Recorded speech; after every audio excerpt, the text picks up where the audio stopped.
Although he had the briefest tenure as the Major League Baseball commissioner, Bart Giamatti had an impact on the way that we were called to look at baseball as a metaphor for growing up, for maturing, for building character. As he was a Renaissance scholar who was also president of Yale University before becoming baseball commissioner, he had this broader vision of life and of the sport of baseball. He said it is a story about leaving home and returning to home. For in fact, when the batter leaves home plate and rushes off in an opposite direction of home, he gets to first base.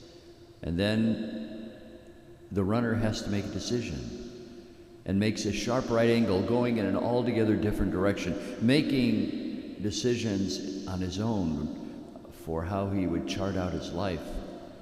But as soon as he gets to second base, then he finds himself at the furthest point from home.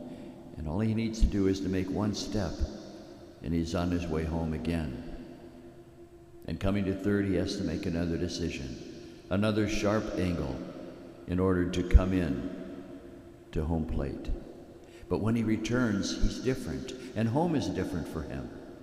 He's accepted as one who makes a contribution to the team, and the team comes and congratulates him. Everything is changed at home. I thought of that metaphor as I reflected on this passage from Mark's Gospel about Jesus' homecoming. He comes home and finds that people are unwilling to look at him differently, not to have the kind of homecoming that a batter does, but one in which they want to pigeonhole him in a way that keeps him on the same level as when they knew him as a child. But Jesus has changed and is calling them to change as well, to look at life differently. Perhaps students who come home from college experience that as well, in which they themselves have changed, and if they bring their friends over, their parents begin to see changes in them as well, and in fact the parents do change as well. I think it's a good opportunity for us to think about how each one of our homes, how the church also, how our country always needs to grow and change in a way that is open to the newness of life that comes when things happen differently in a person's life, when there are different homecomings. I think we see that in our nation as we see people who are searching for a home as immigrants coming to our land, yes, making demands on us, and yet calling out from us a generosity of spirit to welcome them.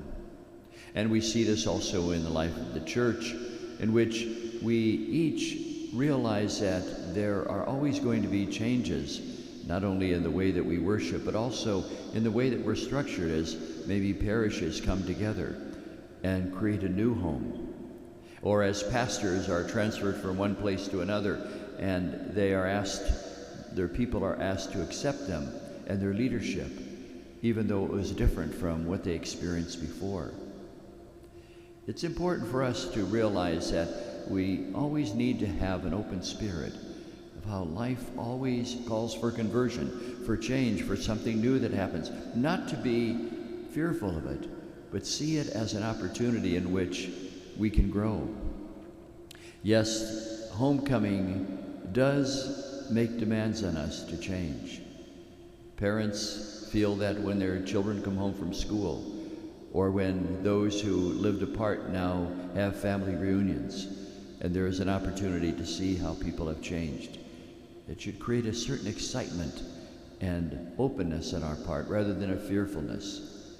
So today, as we hear the gospel, maybe we can think about the homecomings in our lives and make sure that we're always open to God's grace and the gift of the Holy Spirit that brings about change and renewal in each one of us. And in that way, make sure that all of our homecomings are opportunities of grace.